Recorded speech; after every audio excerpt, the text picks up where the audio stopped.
기도의 함께 말씀은 계시록 2장 18절부터 20절의 말씀입니다. 요한계시록 2장 18절부터 20절의 말씀.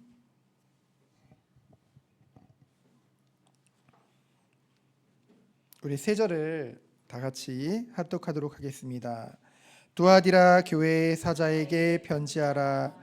그 눈이 불꽃 같고 그 발이 빛난 주석과 같은 하나님의 아들이 이르시되, 내가 내 사업과 사랑과 믿음과 섬김과 인내를 아노니 내 나중 행위가 처음 것보다 많도다.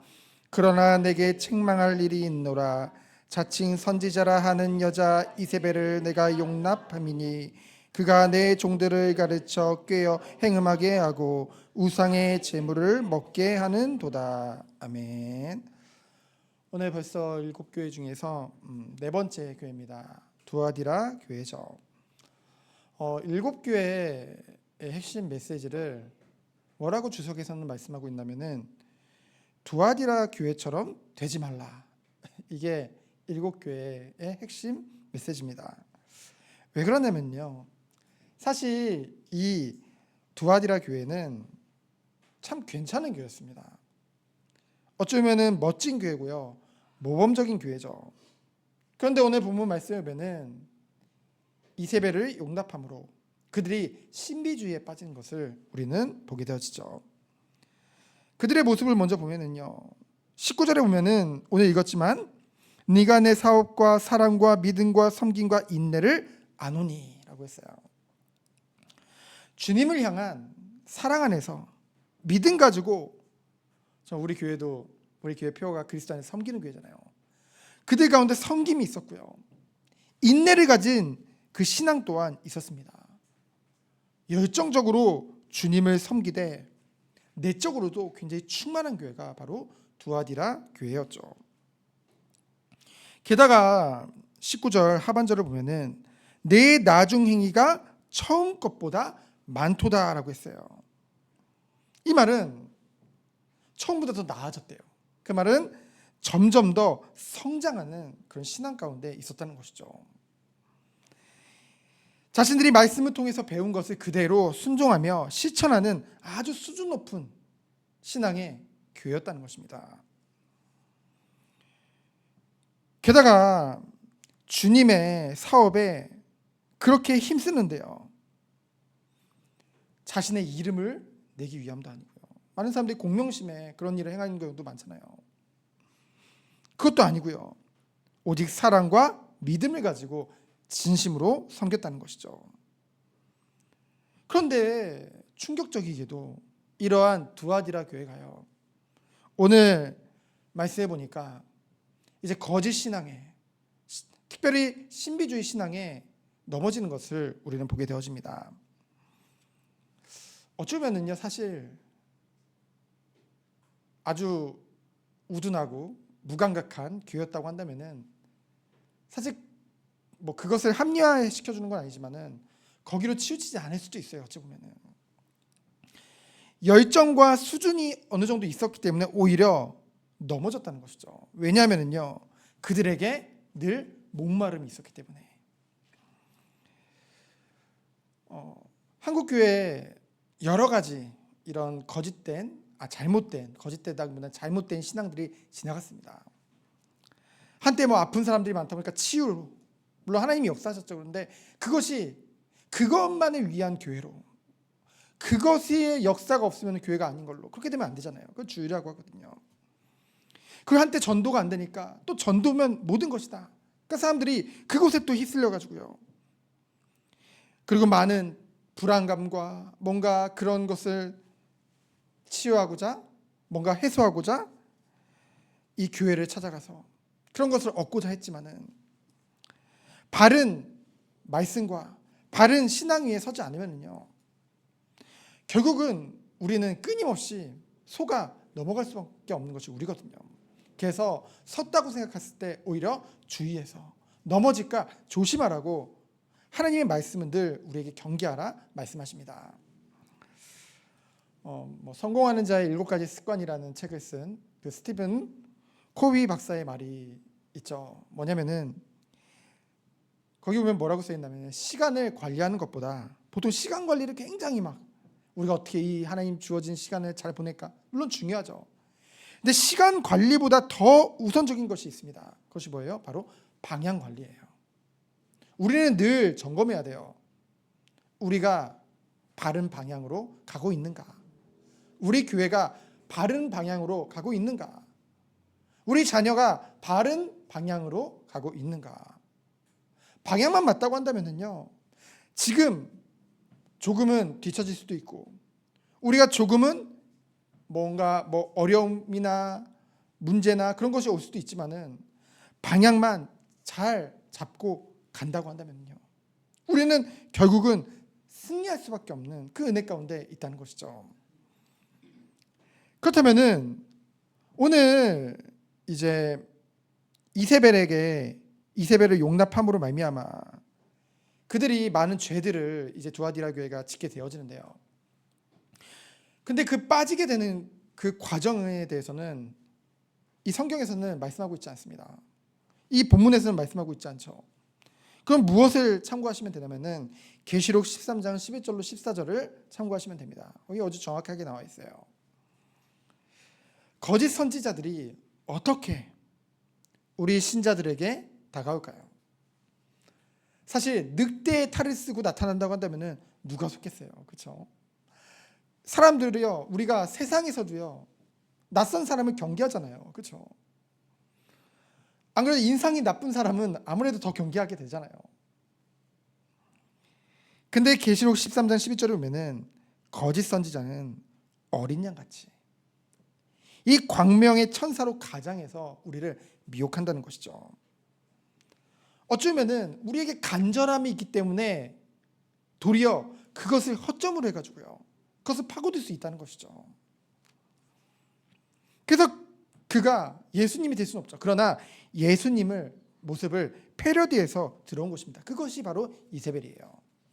구체적으로 그가 어떤 일을 했냐면요, 12절에 또 보면은 그가 양의 모습으로 와서 용처럼 말한다고 했죠. 여기 계시록에서 용은 이 사단을 말합니다, 그렇죠? 어린 양을 패러디하지만은 실상은 용에 속한 자로서 당연히 그 입술을 통해서 나오는 말은 악한 말일 수밖에 없죠. 그 시대는요, 제가 앞서도 설명드렸지만은 길드라는 것이 있었어요. 길드. 그래서 이 길드에 가입해야만 자신의 사업을 할 수가 있었습니다. 한마디로 경제생활을 할 수 있는 거예요. 그 길드에 가입하지 않으면은 결코 그 사회 가운데 살아날 수가 없습니다. 생존할 수가 없어요. 근데 그 길드가 왜 문제냐면은 그냥 좀 길드로 우리가 좀 무리로 다니면 어째서 그러냐. 근데 그 길드마다 섬기는 우상들이 있었습니다. 그래서 그 길드는 꼭 모이면은 그 우상에게 제사를 드려요. 그들이 모일 때마다. 그리고 그 우상에게 바쳤던 그 음식들을 서로 나누어 먹습니다. 그리고 이제 많은 포도주와 술을 막 같이 곁들여서 먹게 되어지죠. 거기서 끝나는 것이 아니라 이제 창녀들을 불러다가 그곳에서 음행까지 저지르게 되어집니다. 그러니 신자라고 한다면은, 초대교회 성도라고 한다면은 그것에 가입할 수가 없잖아요. 그런데 가입을 하지 않으면은 그 어떤 것도 할 수가 없는 거예요, 그렇죠? 그런데 이 이세벨이라는 이 양과 같은 모습으로 나타난 이 여자가 뭐라고 했어요? 그것은 죄가 아니다. 그건 죄가 아니다. 그 말을 듣는 수가 어땠을까요? 안 그래도 찝찝했는데 자유함이 왔겠죠, 그렇죠? 그게 그들에게는 복음으로 들렸을 것입니다. 두아디라 교회 성도들에게는. 오히려 왜요? 겉으로 봤을 때 너무나 거룩해 보이고 너무나 깨끗해 보이는 그 여자가 와서 그것은 죄가 아니다 라고 얘기하니 얼마나 답이 됐겠어요. 그들에게 기쁜 소식이 됐겠죠. 여러분, 지금도요 그러한 일들이 교회마다 많이 일어나고 있습니다. 지금은 사실 아직 핍박의 시대가 왔다고는 할 수 없거든요. 그렇죠? 앞으로 더욱더 가혹한 핍박의 시기가 올 것입니다. 그럼에도 불구하고 벌써부터 많은 이 그런 SNS상이나 많은 쇼츠나 많은 릴스를 통해서요, 성경적이지 않은 가짜 복음들이 너무나 많이 나오는 것을 보게 되어져요. 그거 들으면은요, 어떠냐면요, 당장 내게 자유하며요. 내가 좀 이것을 해야 돼서 내가 주의 성수도 못하고, 내가 이것을 해야 돼서 내가 이것도 못하고 저것도 못하고. 그런데요, 그런 것들에서 뭐라고 하냐면은 괜찮다. 하나님 그런 것을 죄라고 말씀하시지 않는다. 좀 세상 따라가도 된다. 좀 네가 넘어져도 된다. 넘어져도 되죠. 그러나 그것이 복음은 아니라는 것이죠. 그렇죠? 복음은 말씀이 복음입니다. 그렇죠? 우리가 지난 수예배 때도 함께 버가모 교회를 보면서 함께 살펴봤지만은, 우리도 모르게 우리는 끊임없이 그래, 나는 이러니까, 나는 저러니까 거기만 자꾸만 머무르려는 우리의 연약함이 있거든요. 연약함 같지만은 결국 그게 죄예요. 그렇죠? 하나님은 완전한 은혜 가운데 우리에게 늘 위로하시고 힘을 주시고 어떻게든 우리가 바른 방향으로 갈 수 있도록 도와주신 하나님인 줄 믿습니다. 우리의 힘으로는 힘들죠. 그러나 하나님을 의지할 때 우리는 넘어진 곳에서 일어설 수 있어요. 그렇죠? 그렇다면은 이러한 것들을 통해서 또 어떤 일을 벌이냐면요, 거기에다가요 이제 능력까지 행합니다. 13장 13절로 14절이죠. 아주 자세히 나와 있어요. 예언과 은사와 기적들이 나와요. 안 그래도 불안했는데, 그렇죠? 뭔가 미래가 불안하고 뭔가 모든 것이 불안했는데 거짓 안도감을 갖게 되어지겠죠. 그렇죠? 그것이요 싹 들어가 버리면요 어떻게 되냐면요, 이제 더 이상 귀를 닫습니다. 심지어 하나님의 말씀인 성경조차도 거기서부터도 귀를 닫게 되어져요. 내가 체험한 것. 근데 결국 내가 체험한 것 중에도요, 나를 만족시킨 것, 내 육신에, 그것을 따라가게 된다는 거죠. 그러면 우리가 이러한 거짓 신앙에 빠지지 않으려면 어떻게 될까요?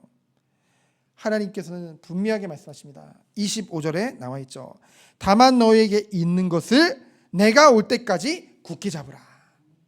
여러분, 이래서 이 말씀이 어쩌면 요한계시록의 뭔가 핵심 메시지죠.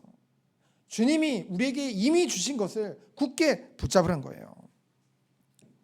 우리에게 있는 것, 우리 주님께서 이미 우리를 위해 십자가에서 다 이루신 것, 성취하신 것. 신앙이라는 것은요, 생전 듣지도 못한 새로운 사상이나 신비한 가르침을 쫓는 것이 아닙니다. 막 이 말씀이 막 지루하다 보니까요, 막 성경을 나중에는 뭔가 내가 뭔가 뜨거움도 없는 것 같고 내가 뭔가 그런 것 같고, 아니거든요. 사실 우리가 정말 하나님의 말씀을 읽고 묵상하고 우리가 성경을 의지해서 기도할 때 정말 우리에게 그 무엇과도 비교할 수 없는 하나님과의 친밀한 교제가 우리에게 벌어지거든요.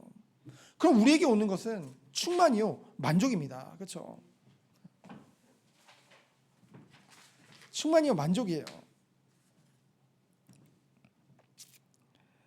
그래서 신앙은요 그런 것을 쫓는 것이 아니고요, 이미 그리스도께서 우리를 위해 이루신 것을 단단히 붙잡고 나아가는 것인 줄 믿습니다. 주님이 이미 이루신 게 뭘까요? 바로 십자가죠. 하나님의 은혜입니다. 거기서 끝나지 않아요. 심판주로 다시 오시겠다고 말씀하셨죠. 이 심판주가 성도에게는 뭐예요? 오늘을 하나님 앞에서 살아갈 수 있는 힘이 되고요, 장차 받을 영광이 되는 줄 믿습니다. 그래서 여기서부터 근원적인 만족을 얻는 거예요. 그래서 주님이 주신 것을 굳게 붙잡고 있으면요, 정말로 붙잡고 있으면은 내게 허락하지 않는 것을 욕심내는 걸 탐욕이라고 하잖아요. 결코 탐욕에 빠질 수가 없습니다. 주님 안에서는요, 어떤 자리에서 있든지 어떤 환경에 있든지 자족하며 기뻐하며 살아가게 되어진다는 것이죠.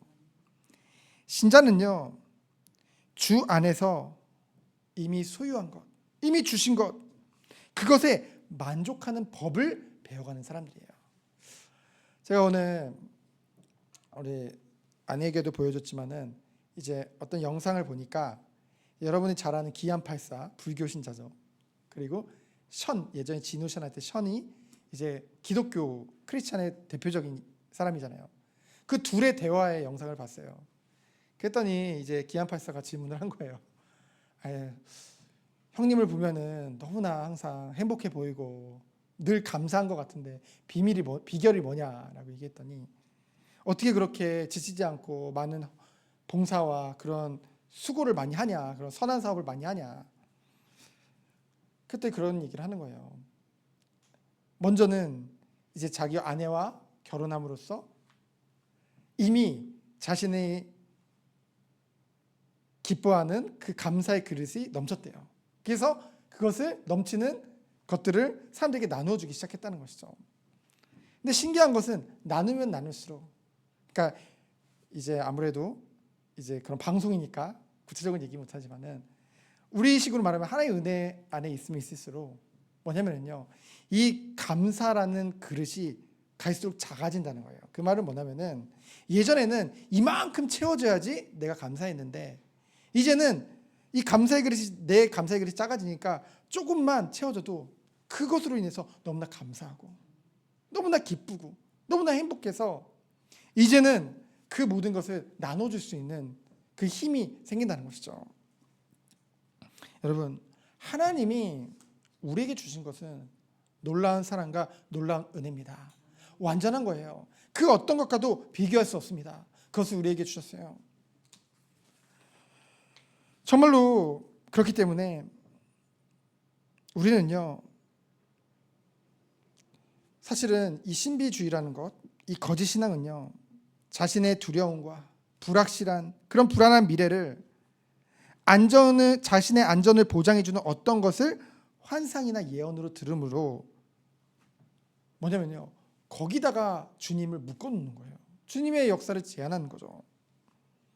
간절히 추구하는 것 같지만은 실상은 자신이 원하는 것, 원하는 대로 그것이 보여졌을 때 그렇게만 역사하셔야 된다고 주님의 그 역사를 제한하는 아주 불경한 신앙의 모습이란 것이죠. 그러면 결론적으로 우리는 어떤 은혜 가운데 들어가야 되겠습니까?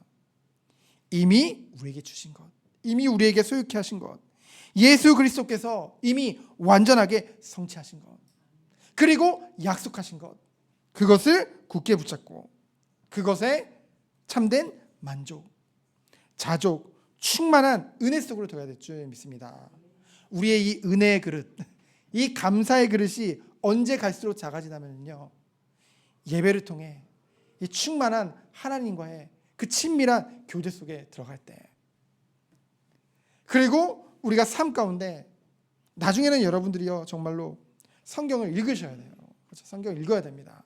우리가 듣는 것에서 끝내는 것이 아니라 읽어야 돼요. 그렇죠? 성경을 읽고 묵상하는 가운데 하나님이 갈수록 우리의 그릇을 작게 만드셔서, 그렇죠? 조금만 말씀만 들어도 바로 눈물이 터질 수밖에 없는 너무나 충만한 그 은혜 가운데로 우리를 인도하실 줄 믿습니다. 그래서 우리가 어떤 상황 속에 있더라도, 어떤 환경이 있더라도 하나님을 신뢰하기 때문에 감사할 수 있는 은혜로 삶을 채우는 것이 바로 성도의 삶이요, 교회의 모습인 줄 믿습니다. 이 은혜 가운데 승리하는 우리 모든 성도들이 되어지기를 예수 그리스도의 이름으로 축원드립니다. 시간 기도합니다. 주님 감사합니다. 오직 주님의 것으로 감사하며 이미 주신 것을 굳게 붙잡고 주님 오시는 그날까지 달려가는 우리 모든 성도님들을 주께서 축복하여 주옵소서. 살아계신 예수 그리스도 이름으로 기도드립니다. 아멘.